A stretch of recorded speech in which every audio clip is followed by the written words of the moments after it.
বিসমিল্লাহির রহমানির রহিম। আশা করি সবাই অনেক ভালো আছেন এবং সুস্থ আছেন। আপনাদেরকে আরও একবার স্বাগত জানাচ্ছি আমাদের চ্যানেলের পক্ষ থেকে।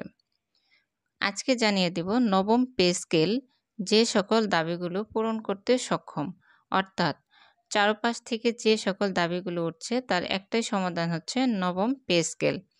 গত 5 আগস্টের পরে অন্তর্বর্তীকালীন সরকার ক্ষমতায় এসে সংস্কারের ইশতেহারে রাষ্ট্রের নানাবিধ সমস্যায় দৃষ্টি দিয়েছে। এরই ধারাবাহিকতায় সরকারি চাকরিজীবীদের বিভিন্ন মহল থেকে বেরিয়ে আসছে বিভিন্ন দাবি দেওয়া। চাকরিতে গ্রেড পরিবর্তন নিয়ে প্রাথমিক বিদ্যালয়ের সহকারী শিক্ষক, সরকারি নার্স, অডিটর সহ কয়েক শ্রেণীর সরকারি চাকরিজীবীদের আন্দোলন চলছে। প্রাথমিকের সহকারী শিক্ষকদের 13তম গ্রেড থেকে 10ম গ্রেডে বেতন স্কেল উন্নীতকরণ এবং তৃতীয় শ্রেণীর কর্মচারী থেকে দ্বিতীয় শ্রেণীর কর্মকর্তায় উন্নীত করার যে দাবি তা প্রাথমিক কর্মকর্তাদের কাছে সর্বোচ্চ যৌক্তিক চাওয়া।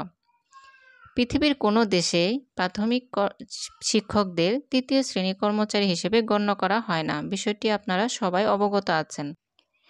আবার অডিটরদের মধ্যে যারা 11তম গ্রেড থেকে 10ম গ্রেড চান তাদের যুক্তি হচ্ছে 10ম গ্রেডে কর্মরত এবং 11তম গ্রেডের কর্মকর্তারা একই কাজ করেন, কাজেই সম্মান ও বেতনের তফাৎ হবে কেন?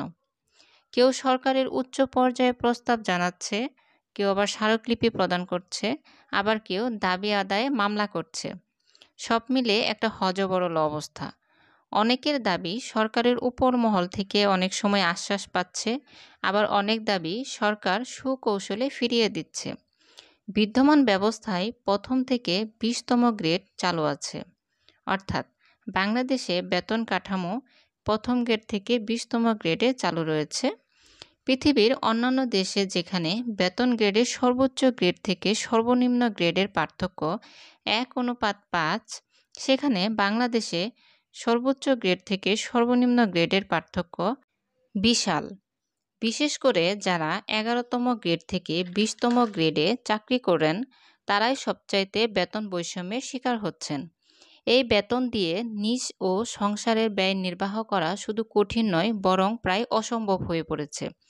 সুতরাং সার্বিক বিষয় পর্যালোচনা করে নবম পে স্কেল ঘোষণা সরকারের অগ্রাধিকারমূলক সংস্কারের পথে গুরুত্বপূর্ণ পদক্ষেপ হতে পারে।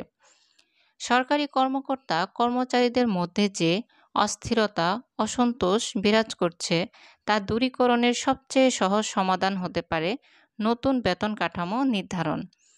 প্রতিটি সেক্টর থেকে যদি আলাদা আলাদা দাবি নিয়ে সামনে আসে সবাই, তবে নবম পে স্কেলের বিষয়টি চাপা পড়ে থাকবে।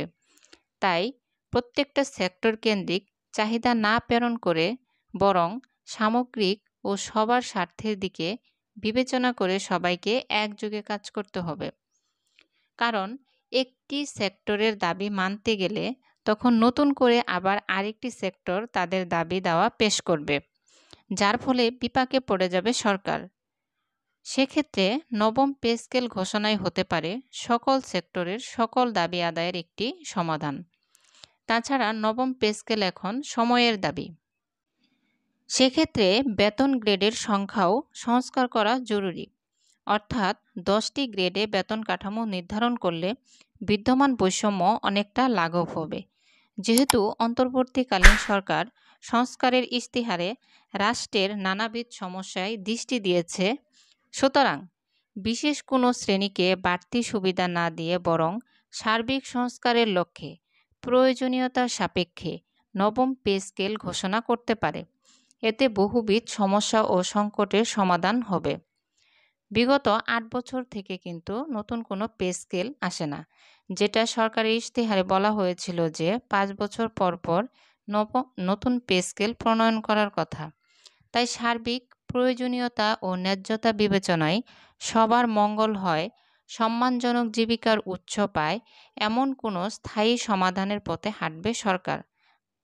প্রিয় ভিউয়ার্স, নবম পে স্কেল নিয়ে আপনার গুরুত্বপূর্ণ মতামতটি অবশ্যই কমেন্ট সেকশনে জানিয়ে দেওয়ার চেষ্টা করবেন।